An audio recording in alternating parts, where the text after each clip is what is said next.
very first meditation of the retreat, I thought I'll spend some time to explain to some of the new attendees how to conduct, how to carry out the vipssanna meditation, how to do contemplative meditation. The way to conduct a meditation is not to have some form of a state of peace or state of calm. The point of doing a meditation, the Buddhist meditation, is to actually think about the contents that you have just heard from Dr. Ranatunga, to think about what he has said. This doesn't mean that you think random thoughts. It's following a certain train of thought that I will soon explain, but it's actively thinking and contemplating and letting you absorb what you are thinking and understanding what this Dhamma actually means, what it's actually saying. So I will now spend the next 20 to 30 minutes explaining what Dr. Ranatunga taught us and how to conduct the actual meditation. So in his discourse, Dr. Ranatunga spoke at the very end about starting from the birth, contemplating about the birth, then aging, sickness, and death. So what you got to think about is, what is the problem? Now we are here at this retreat because we want to learn something, and also because we have a certain problem. And this problem is a suffering. And as you heard Dr. Ranatunga explain, that birth is suffering. And it's suffering no matter where you are born. You heard him talk about birth in hell, which is quite obviously suffering, as well as the birth in the plane of departed and in the animal realm.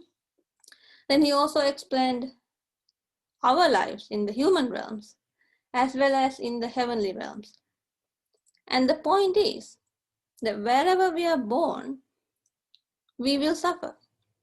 Even in the heavenly realms, there is an end and we'll fall back. Even in that time in those heavenly realms, there is suffering.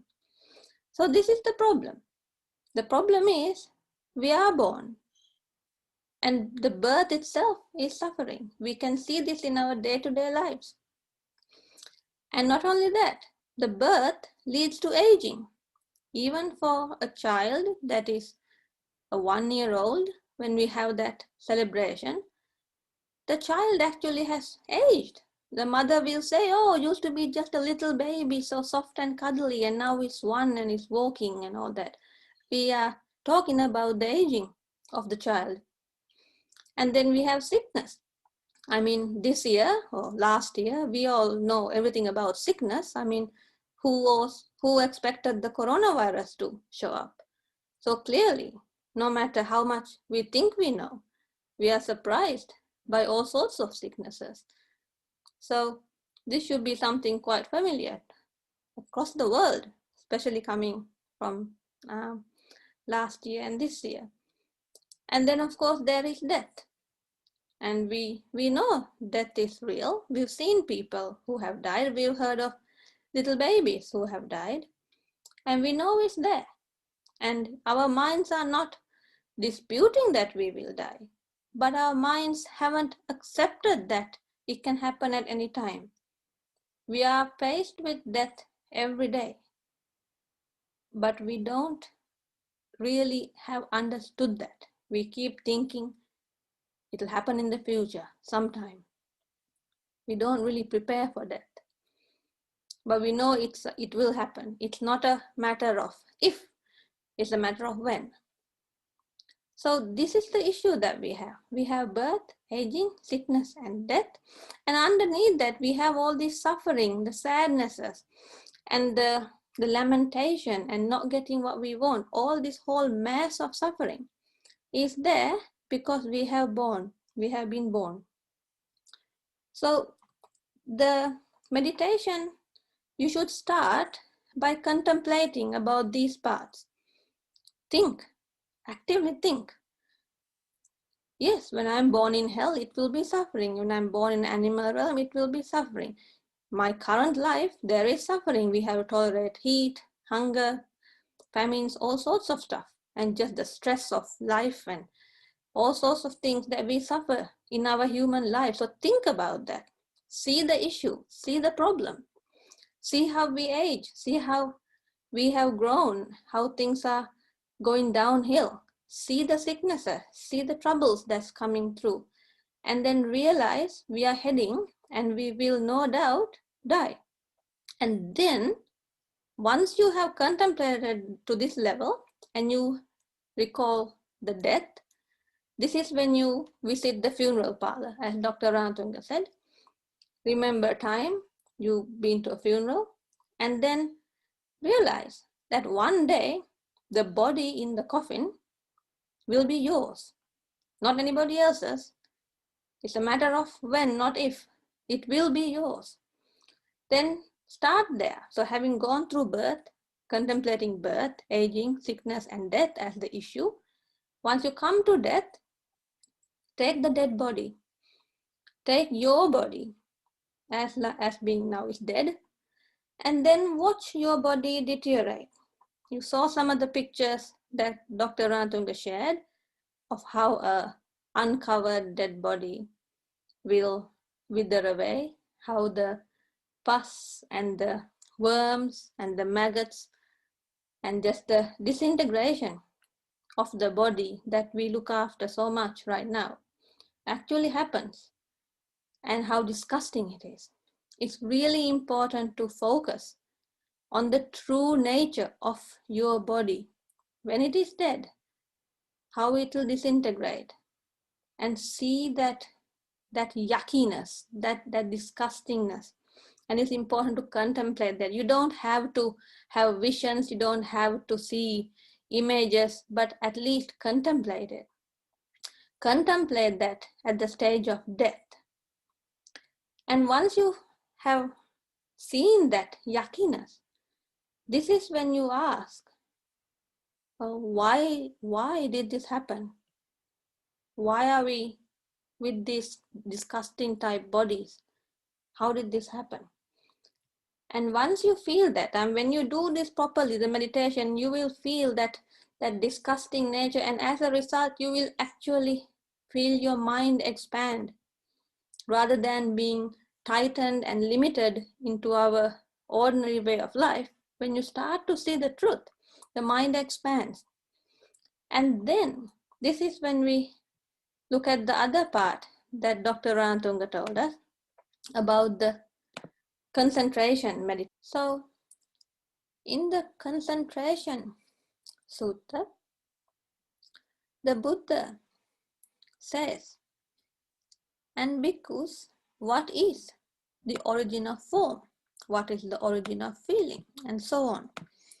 So when we asked ourselves, when we saw the dead body and how it's deteriorating, and we thought to ourselves, well, how did this happen? How did this originate? We look at to this sutta, and here it says, bhikkhus, one seeks delight, one welcomes, one remains holding. Now put these three phrases into your head, because this is effectively the core of this meditation. So what is seeking delight? Now Dr. Lanatunga explained with several examples, and one of the most common examples that everyone can relate to is food. And he was saying how we add, for example, some salt or some spice because we are not satisfied with what we've got. And that is the process of seeking delight. Or another example is the TV. We look at what's on, we turn it on, and we flick through the different channels saying, well, What do I feel like watching now? And we find something that's acceptable for us. That is the process of seeking delight. So when you are meditating, think about the times when you were seeking delight, be it in a food, be it in a TV show, or maybe when you went shopping. What were you looking for? The best value, the best, most popular item, or whatever it is. Could be a computer, could be a car, could be a house, or could be people. Maybe you want to hang out with a certain type of people, your friends or the cool kids or whoever it is. That is how we are seeking delight. And once we have sought delight and found it, we welcome it. So in the example of a TV show, we say, oh, yep, we're going to go with this one. We're going to watch this now. And then once we're happy with it, then we remain holding. So if it's a soap opera, a teledrama or whatever, then we come back to watch that show again the next time, whether it's the next day at the same time or the next week at the same time. We remain holding on to it. And the same thing with the example of a food. We will want to eat that same thing. And we will insist that we want to get that particular flavor or whatever. So we remain holding on to it. Another example that I can think of directly is deciding what to cook for dinner tonight. So that is the seeking delight. We had chicken last week, so maybe I'll do lamb today, or we'll do fish because we haven't had any fish this whole week. The process of deciding what to cook for dinner, there we are seeking delight. And then we come to a conclusion, we welcome it. Yep, okay, chicken it is, or fish it is, and go ahead and get it. And we remain holding. Now we can't wait to have that particular food. When for the fish curry, well, now we are waiting for it and we will make that. So those three phrases are really important to understand.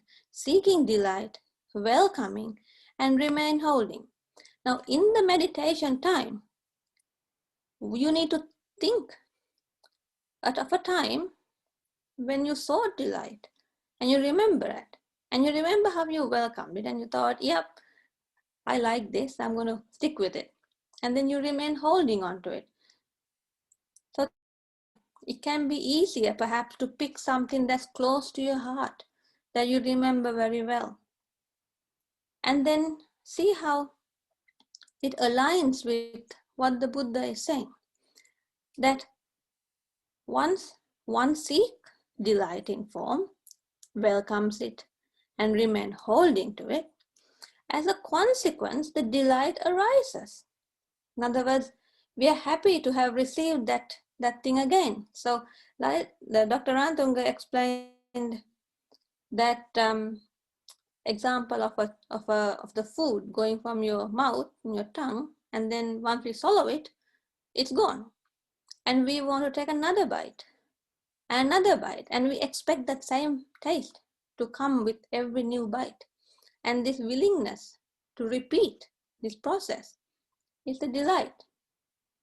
And when the delight is there, the delight in form is itself the clinging. So here comes this clinging to the form. And then with the clinging as the condition comes the existence. So, and then with existence as a condition is the birth. And there we go from birth to aging, sickness, death. So to understand this, see how this process of seeking delight, welcoming and remains holding actually brings about the clinging and the becoming of this existence. So I can take an example myself where I saw a beautiful glass vase somewhere in a shopping center, and there was the delight. I welcomed it. I thought, oh yeah, that'll look good in my house. And I didn't let go of that thought. I remained holding on to it. I'll come back next day with the money so I can buy it. So the clinging arised, delight arised, the clinging to it arised. And lo and behold, the glass vase exists in my house. It is created. Now, the person who didn't want that vase, it doesn't exist in their house. So, of course, now once the glass vase is in my house, I gotta look after it, and it fades, it might crack, it might get knocked over. It'll eventually become dust one day. So there's the birth, aging, sickness, and death in a very, very mundane example. But what you want to do in your meditation is think about the time when you sought delight, and then see how the form, whether it's a curry or whether it's a vase or a phone or whatever it is, anything that categorized as a form actually came to exist because of you doing the seeking delight, welcoming, and holding on to that. So during the meditation, think about them, but also try and think about on the larger sense.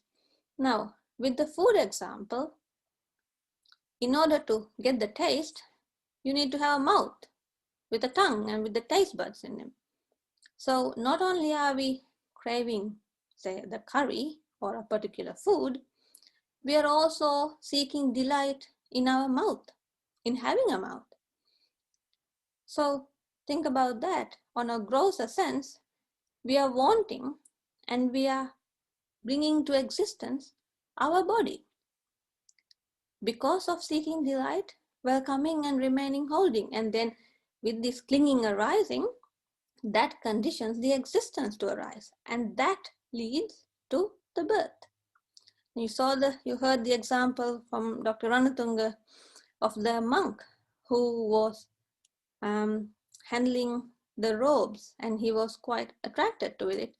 He saw delight in it, welcomed it, and he was remaining holding on to it at the time of death. And as a result, the clinging to that cloth, when he was reborn as a moth, so that the moth can actually come into contact and with this cloth, and it satisfied his desire, the clinging. So you see, this is how it works. So going back now to where we were before, we were thinking of the dead body, and we said, well, this disgusting body, how did it come to be? Now we can see it's because we were looking for it, we were wanting it in order to experience whatever forms and feelings that we can get. So Dr. Rantunga explained as an example that we might see something we like, a jelly bean, for one example, and we might put $2. And that is the saving to have it again. Whether it's a car, you might put something, another amount, a house or a person, whatever it is. So we are recreating what we want to, what we had felt before and what we want again in the future. We are remaining holding. Having sought delight, having welcomed it and having held on to it, we are creating, we are aspiring, we are trying to get that same feeling back. And as a result, we are constructing. So we construct, effectively, we constructed our bodies. So this is the answer to the question, how did this body arise? How did this dead body that is now dead, that is oozing with pus and all sorts of disgusting things, come to arise? It's because we wanted it to arise. We constructed it. So now you can see we've come a full circle. We started with birth is suffering, aging, sickness, and death. And we contemplated how this dead body arose.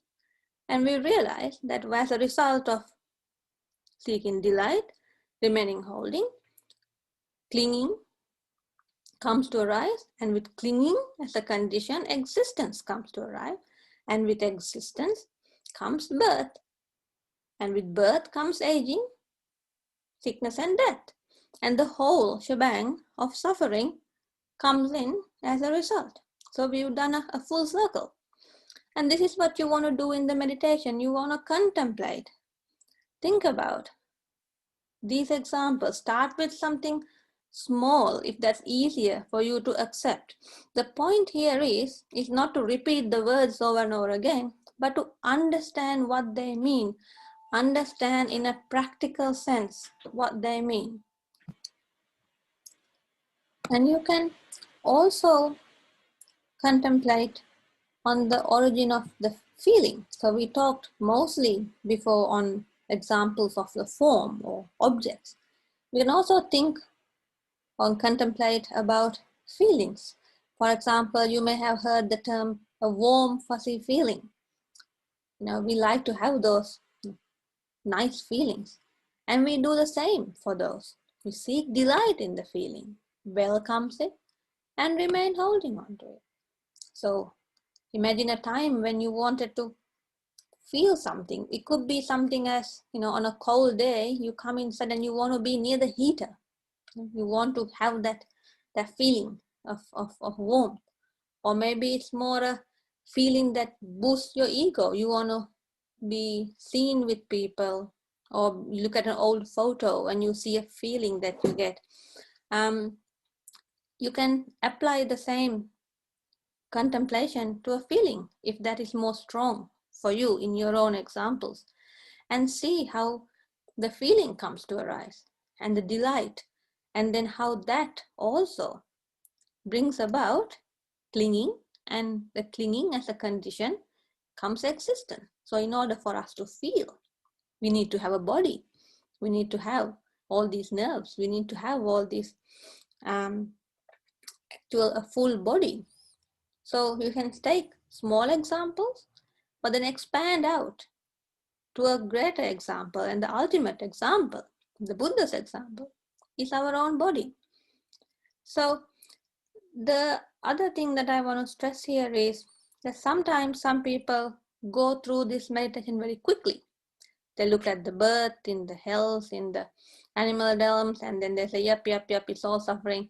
And then they think, yep, I did this, I crave this, and kind of repeating what's in the sutta. The point here is that you take your examples and you actually feel how this Dhamma is true.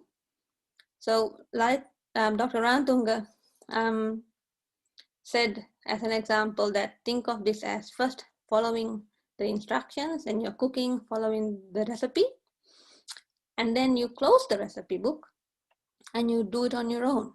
So you're saying, yes, I did seek delight, and I am, I did welcome it, and I am remaining holding on to it. And you kind of tick and you validate. And who are you validating? Is that you're validating the Dhamma and the Buddha. And you're understanding, not just because someone said so, you're understanding that yes, this is indeed the truth. This is indeed how it works, how it happened, how I gave a rise to what is effectively a dead body in the end. And then you see almost the answers to the question, the problem that we said, yes, there's suffering here. We see the problem, the birth being suffering, the ongoing aging, sickness, and then the death. And we see the lamentation, the sorrow, and not being able to get what we want. And then you see that the process here is indeed the truth. So if you can honestly see in your own mind, see through your own wisdom, it is because I saw delight in such and such that I got this clinging to this. And because of that clinging, I created this existence of it, and it started and it came to be, the birth took place. Seeing it through your own wisdom is what you want to achieve during this meditation. You want to be able to go into a certain depth, not just repeating the words. So it's really important that you take your time, starting from the first parts of contemplating birth and seeing how there is suffering, that birth is suffering and the aging is suffering. The sickness is suffering and the death is suffering. Seeing then the dead body, then contemplating. Don't forget the part. Once you have a dead body, don't just sit there looking at it. Remember, how did this come to be? Remember these phrases. One seeks delight, one welcomes, one remains holding. And then put your example and see how you understand that, yes, it is because of this. And when you can honestly see that a part of this dependent origination, a part of it where you see, oh yes, it's because I had this delight in me that came to clinging, and then therefore the existence comes to be. If you understand that, and that's what Dr. Ranatunga says is your lucky moment, because there's a certain wisdom within yourself during the meditation that comes up and arises. And that's what we're aiming for during all these meditations that we will do during this retreat. That's what you're aiming for. You're learning, but you're learning the contents, but you're also learning to apply it and then understand it through yourself. One word of warning is, don't try to therefore stop things.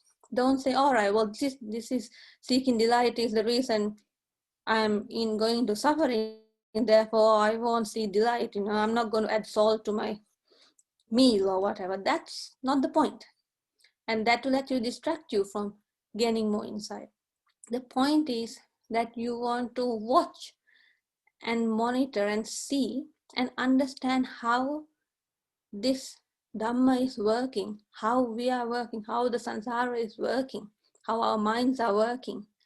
That's what you want to see. We're not here to stop everything and suddenly change our lifestyle from day one right here or from this second. That's not the point. Then you are going to have a practical conflicts and clashes, and then you end off kind of daydreaming of other things and losing the meditation. You want to be thinking, but you're focusing on what you're thinking. You're focusing on the Dhamma, on the Buddha's words. So don't try to make some sort of a resolution saying, oh, I'm not going to do this anymore. I'm not going to be looking at computers or cars or looking for watching TV. That's not the point. The point is, find the times when you did seek delight and when you are seeking delight. Be honest to yourself. So it's not about being a perfect person. It's about seeing that we are not perfect people. That this is what we actually do. And the more honest you are to yourself, the deeper insight you can get. And that's what we want to do in these meditations. Be it a form, be it a feeling, they're the easiest to use rather than looking at things like perception and volitional formation. Unless you've done this before, then maybe you can look at those. But definitely for people who are starting this for the first time or who are relatively new, use examples of form, so that any object, and feelings, if you can, to contemplate on this core part of the meditation. So when you see, yes, indeed, it's because I saw delight in this particular thing and I was holding on to it and wanting it. Yes, I had this desire, this clinging, and therefore it came to be. And as a result, I got all these issues, the birth, the aging of it, and then eventually the breakup of it and the death. The reason was because of my clinging to it. If you see that truly and honestly to yourself, then that's a great achievement. That's the lucky time that Dr. Ranthanga talks of. Okay, so I think I've covered effectively the core parts of the meditation. So for the next 30 minutes, let's meditate like this. Thank you. Welcome, Gayandi. Thank you for your very welcome suggestion for doing the meditation at the end of the first session. Now, I would like to request those who are participating in the discussion, if you have any question, to raise so that Gayandi and, if possible, by myself, and perhaps if Manu and Kamani are available, they can also join and answer some of those questions. All right, let's see whether some of our participants have any questions. Thank you.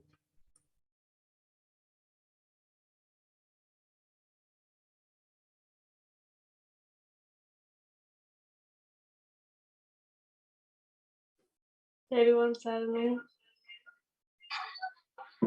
Why do I need to study dukkha when we live in dukkha?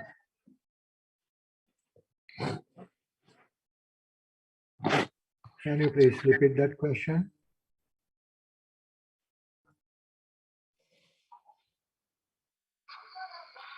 Why do I need to study dukkha when we live in dukkha? Was And the do you have question any saying, solution was the question saying, why are we studying the dukkha when we are living in dukkha? Is that right? Yes. Well, we are studying the dukkha because we live in dukkha. If we are not in that situation, there is no need to, if there was no suffering, there is nothing, there's no problem to fix. This is, the point is that because there is suffering and our natural, our desires hide that suffering, and our normal state of being and continuing in samsara is about putting it onto the side and replacing it with all sorts of concepts which try and overcome it, like we take it as, oh, it's a fact of life, or we justify it as that is the way it is, and say, well, there's no other option. People die, you think, well, time was up, or whatever reason, and we think about positive thinking and moving forward and continuing ahead without understanding why that dukkha existed in the first place. We take it as a given, or this is the best we can get, by ignoring nibbana as an option. So because we have suffering, because we have this dukkha, only way to get out of it is to study it. If you don't study it, or if you don't acknowledge it in the first place, we're not going to be able to get out of it. It's, that's what we do. If what everybody does is we accept it as part of life and think that's just the way it is, and that's why we all keep on continuing from birth to birth. Does that make sense? Yes, thank you. Let me add a simple one sentence or two sentences. Now, she said that if we are in dukkha, why do you want to study? I think a good example would be, imagine that you are going in a bus or a motor vehicle like a car, and then you suddenly see that the car is going to go over the precipice. And what if you are aware that car is in danger and it is going to go over the precipice? Would you not think that you should jump out of the car?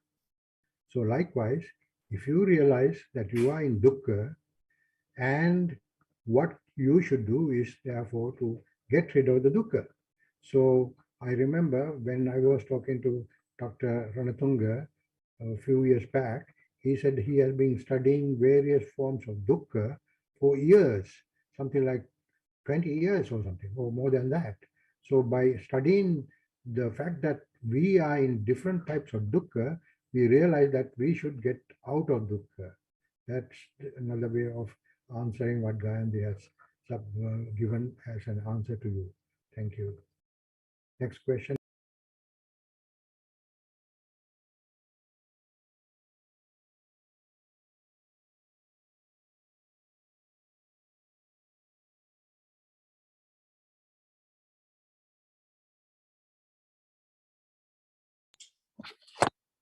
Teruwan saranai Gayandi mage මේ නීස් එයාගේ question එක එවලා තියෙනවා මම ඒක play කරන්නම්. Teruwan saranai. ප්‍රශ්න අහුවොත් ඔයාට උත්තර නැති වෙයි. මට තියෙන ප්‍රධාන ප්‍රශ්නේ තමයි අද දවසේ වැඩ ටික කොහොමද ඉවර කරගන්නේ. ඊට මොන වගේ මරාලයක් පහත් වෙයිද උදේට ඔෆිස් එකේ. තව වීකෙන්ඩ් එකෙත් වැඩ තියෙයිද කරන්න. ඔය වගේ ප්‍රශ්න තමයි ප්‍රධාන වශයෙන් තියෙන්නේ ගොඩක්. තෙරුවන් සරණයි. කියන්නේ අනිත්‍යතාවය. තෙරුවන් සරණයි. So I don't know if Auntie, I'll translate that question into English. So from what I understood, what she said is, how do I do the tasks of the day, kind of thing. Is that right? Like, how do I get on to with work and plan the day, kind of idea? Yes, that's right. Well, I would say I think in that little the recording in the meditation, I think I said something about a warning about not to clash this with trying to stop everything, because the purpose is to understand, and once you understand, the effects of that understanding will flow naturally. So I mean, you do what you have to do. We came into this current state because of the karma that we bought, and there was, I mean, just to make it in a mundane sense, you got a job because of you need to pay your bills, you need to live, and we are living in a world of of monetary, financially run world. So as a result, we need to conform to those way of life. We are not privileged to living the right livelihood. So it's a matter of separating out the supramundane part and the mundane part, and to not let them clash. They can, once you get the understanding, you can lead them parallel almost. I mean, eventually it will merge. The mundane part will die out, but trying to force it off, I personally, this is my opinion, of course, I personally don't think it can be cut off. I think it's something that comes as a form of the way we think. The more we understand the suffering, and the more we see the negative, that when there is an option of nibbana, why are we doing this? Once that becomes more and more clear, and once that becomes more the wiring in our thinking is modified, I think it naturally progresses. So when we go shopping, a person who used to go shopping and buy, you have 5 things in your list, but you buy 15 things instead. Once the mental attitude and the wisdom is there, the one who bought 15 will eventually just stick to buying the 5 that they needed, and eventually the 5 in the list will become only 3 and become 2 and only 1 in the end. So I think that's the part of developing the Dhamma, and when I mean developing, understanding it, and then things you will prioritize things differently to the way someone, instead of the way what someone who doesn't have the understanding will prioritize. They will prioritize in a way to continue and to avoid the suffering, in a way to buffer the suffering. So someone with the understanding will take the path of giving less chance for this birth to arise, whether it's a house or a car or a whatever. I think it's a natural progression. So for the question of what do I do and structure your work, well, you do what you need to do. It's in a practical sense, I think. Hope that makes sense. I'm happy to have follow-up discussion rather than a one answer. I have a question. I don't know if it really relates, but I'm in uni and I struggle to, I procrastinate a lot. I don't know if this is related in any way, but I was asking, you know how one of the 8-fold paths, like one of the values or whatever, is effort. I'm not sure how you build like mental dexterity to the point where you like, I just keep pushing things back. Like, how would you suggest to not do that? Yeah, look, I think everyone procrastinates to some level. And, if you think about why you procrastinate, I'm talking now mundane, completely mundane stuff, right? Like uni work or homework or whatever. I think it's because the motivation is not there, right? The motivation is not there for multiple reasons. Like I procrastinate sometimes because I know I can do it in 5 minutes. So I would rather do it in 5 minutes than not put half an hour to it. And I'll, do it in the last minute rush, and I feel confident I can do it. Other times I'll procrastinate because I really don't want to do it. I don't enjoy it. I don't want it. I don't really care what the outcome is.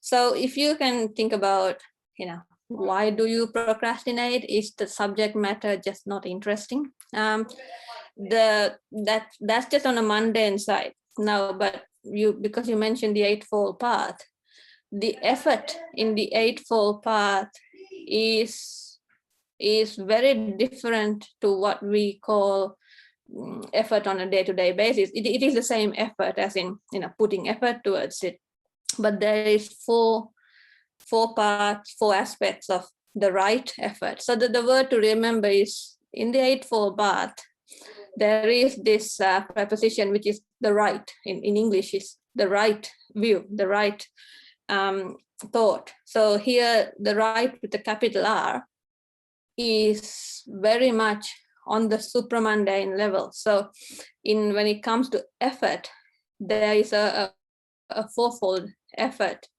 which the first one is the effort for the unarisen evil, in the translation of the negative side, the unarisen negatives from arising. So the effort to think of it as the muddy stream coming into your house. You've already got mud in your house. You're not thinking about cleaning it just yet. Your first effort is to try and prevent any more mud from coming into your house. That's your first line of attack, of effort. So whatever effort you put in is to stop more negative things coming in. That's the first one. Then the subsequent ones is the effort to discard the dirt, the negative that's arisen, and then you got to effort to sorry, I'm just gone blank right now. I've got it in Sinhalese, not in English. The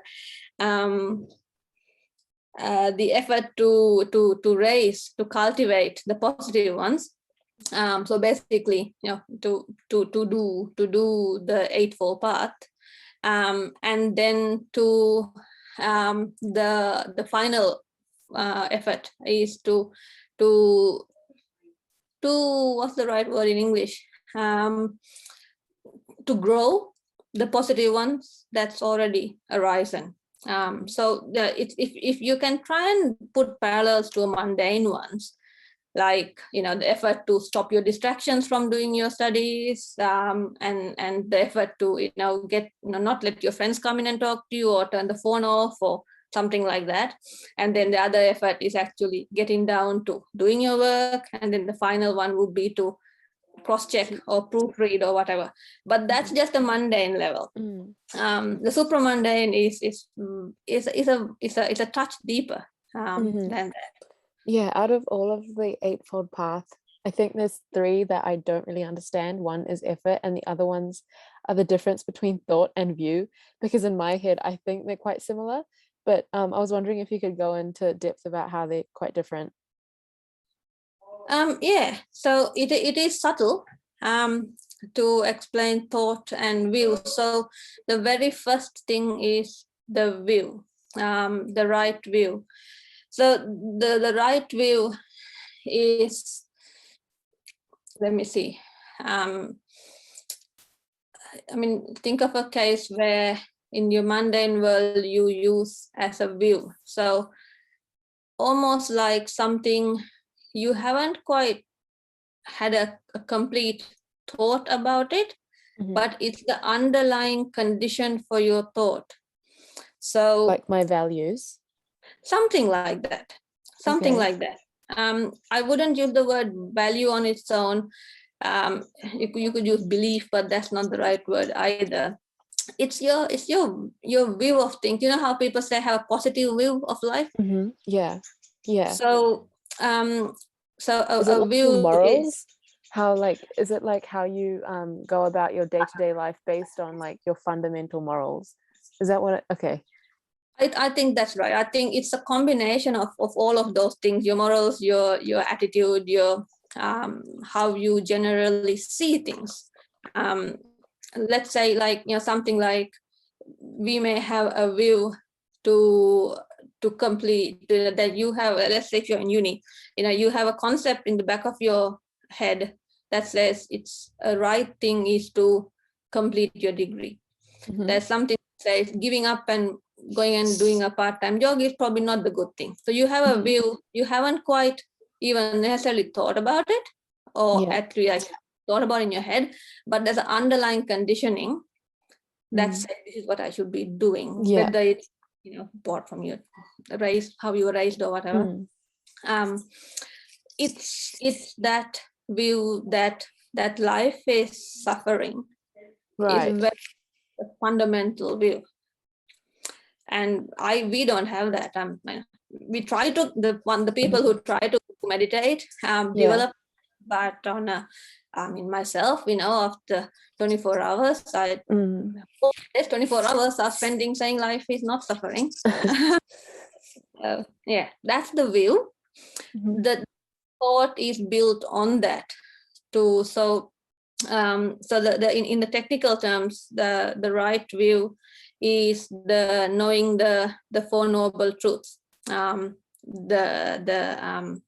The birth is suffering, aging is suffering, and knowing about suffering, and then the reason for suffering, and the getting rid of cessation of suffering, and the Eightfold Path, the path for cessation of suffering. So that loops around back into the Eightfold Path. So those are just, at this stage, they're technical terms, they're phrases, but trying to get that as a base view is kind of what the meditations are about. It's about developing that, like, let's say you see a child building up a stack of like Lego blocks or something. That child's view is that this is the greatest thing, like this is going to make right. As adult, you look at that kid and say, "Yeah, I'm going to pack it up in another half an hour or something." Right? That's the difference in views, you see. So it's like the perspective you take on life, because like even when you meet people, they like sometimes, because I feel like with Buddhism, or like the way we see life, it can be seen as depressing, and I guess it's like a perspective that you take. So is view like what your perspective on life is like? It is to some level, but it is not a case of, I can understand people seeing that whole depression thing, because it is like, oh well, you can't do anything, it's suffering.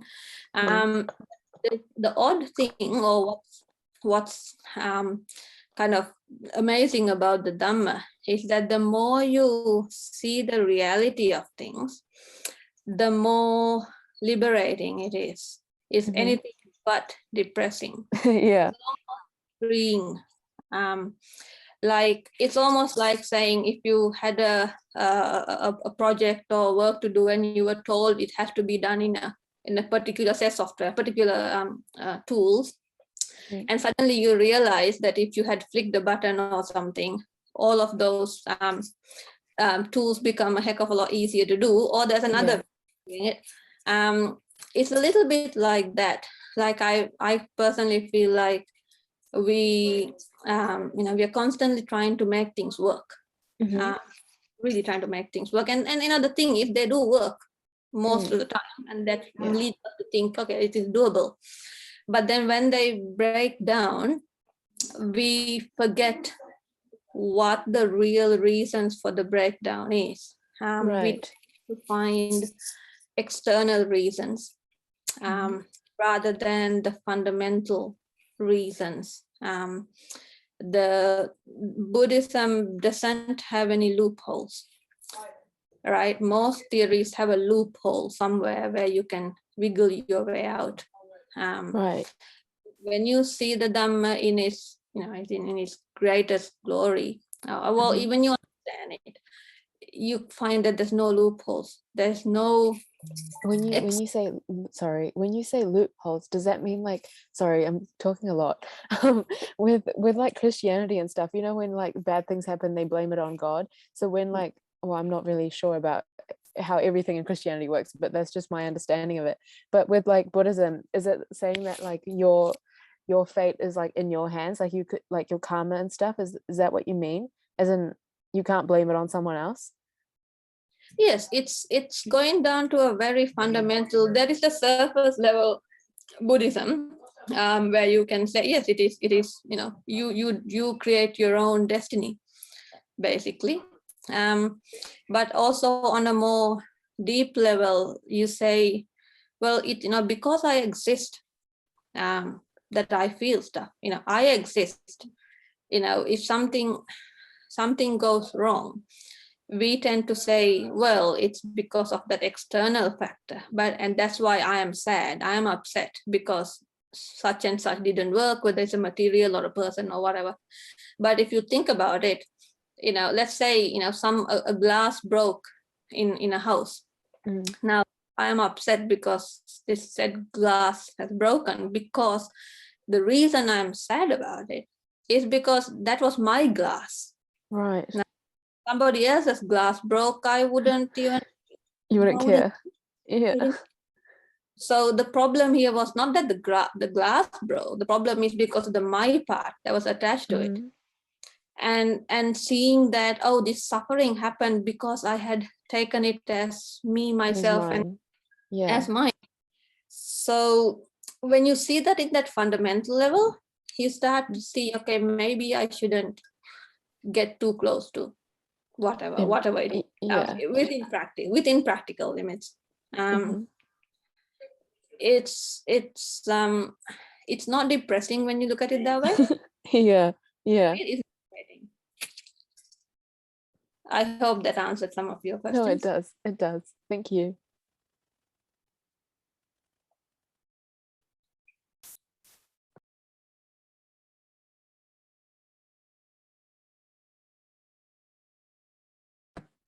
Karu uncle, did you have anything else to add to some of those? Well, I was listening to you. I think your expression of the what you call the part of the answers is very good, because I thought that if I were to answer that, I wouldn't go to the extent that you were doing, and you did a marvelous job on that. But I was thinking, just yesterday I was explaining as part of the additional explanation needed for Dr. Ranatunga's presentation on the what we call the effort. As you explained, the efforts are of two parts. One is unwholesome and the other is wholesome. So as part of the answer that you gave to the previous questionnaire also, we can reduce the unwholesome parts that we are doing by thinking, oh, I have been doing, let's say, gardening, and therefore because of that, digging the what you call soil, etc., I was killing animals, so I want to reduce it. So you keep on reducing it. You don't suddenly stop it. But if you want to suddenly stop, like getting into robes and going to become a bhikkhu or bhikkhuni, is a different aspect. But as you said, gradually you begin to understand this process and then slowly change it. So reduce the unwholesome part of the what you call the effort, and increase the wholesome part of the effort, so that you create yourself the corresponding or the suitable surrounding to develop the mind. So for the part of effort, Buddha said that he rouses his will, makes an effort, stirs up energy, exerts his mind, and strives to produce unrisen, wholesome mental state. You can see that I am going to do some effort. You can think and then keep quiet. You are not doing the job properly. because the effort needs the mind as well. So the exerts his mind and strives. So I think your explanation is very good, and I just want to add that part. So we can slowly change from the so many unwholesome things, and then slowly stop those things and go to the wholesome aspects, and then we can reach our desired nibbana. Thank you, Gayandi. All right, any other questions? Do we have to meditate daily?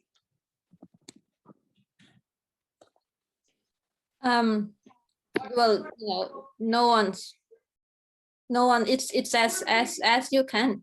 I mean, I would, someone who is guilty of not meditating daily, I would still say you should, but I myself try, again, it's, I don't think there is a have to, it's not a law, but it's the extent to which you find that you are getting somewhere, that you are not doing this through discipline, you're doing this for a reason. Why do you meditate is the question, and you see that the meditation has a wholesome impact on you. You see that liberation. The more you spend time towards it, the more benefit getting out of this suffering, and the risk of being born in hells and animal realms and all that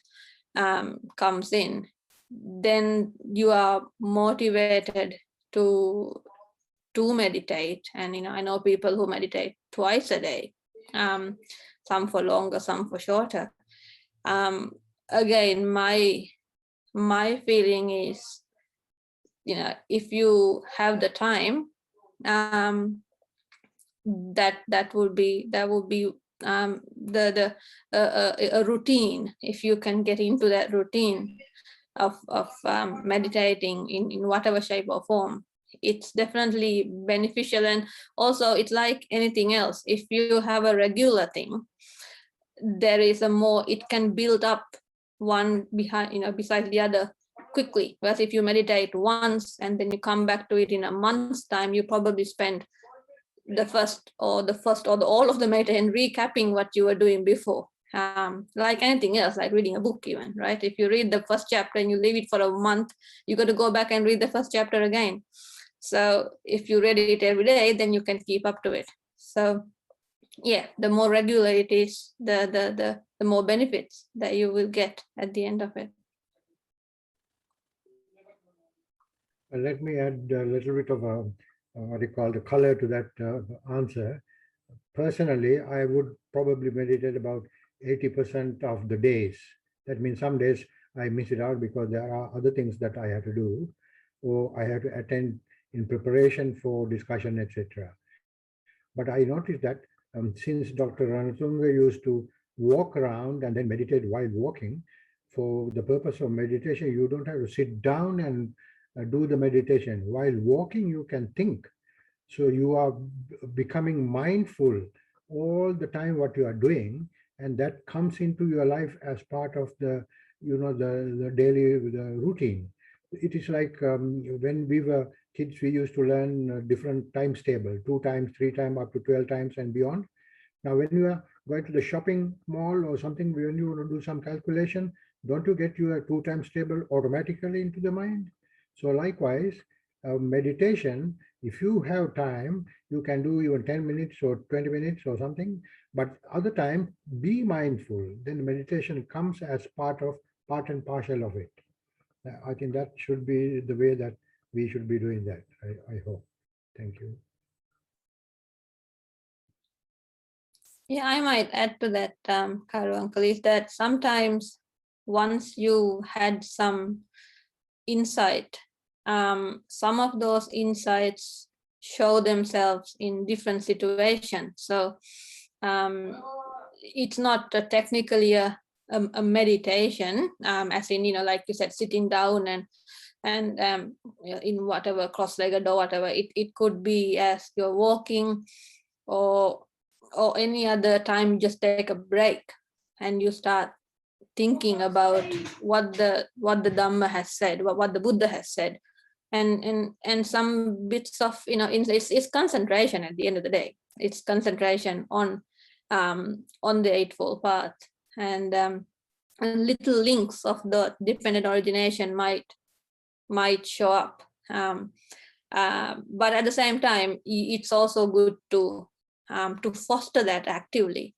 Say, okay, for this half an hour or 10 minutes or whatever, I will even read or listen to a recording of Dr. Rantunga's discourses.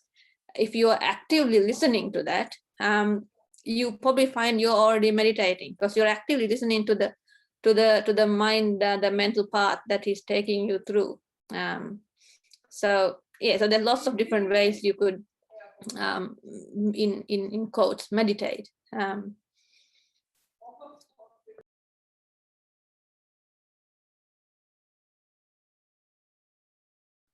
All right. Are there any other questions? I think we can probably close the session in about 10 or 12 minutes. Are there any further questions?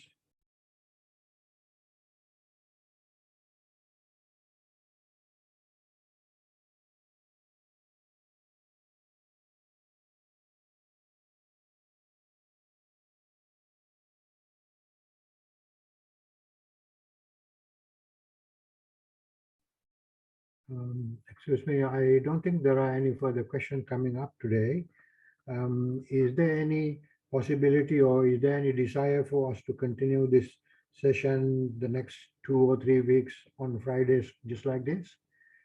Can somebody like Manjali give me a reply, please? Thank you.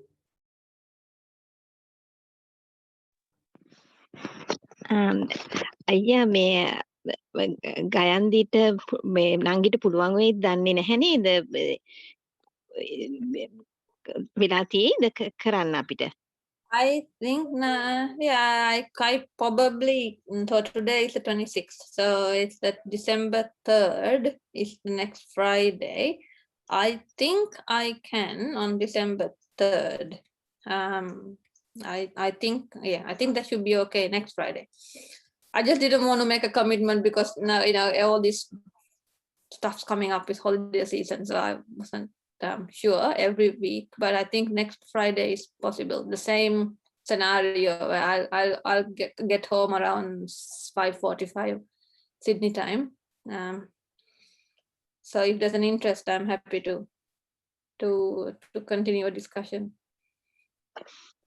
Okay, I think that is good. If you can join again next week. So are there any further questions for today?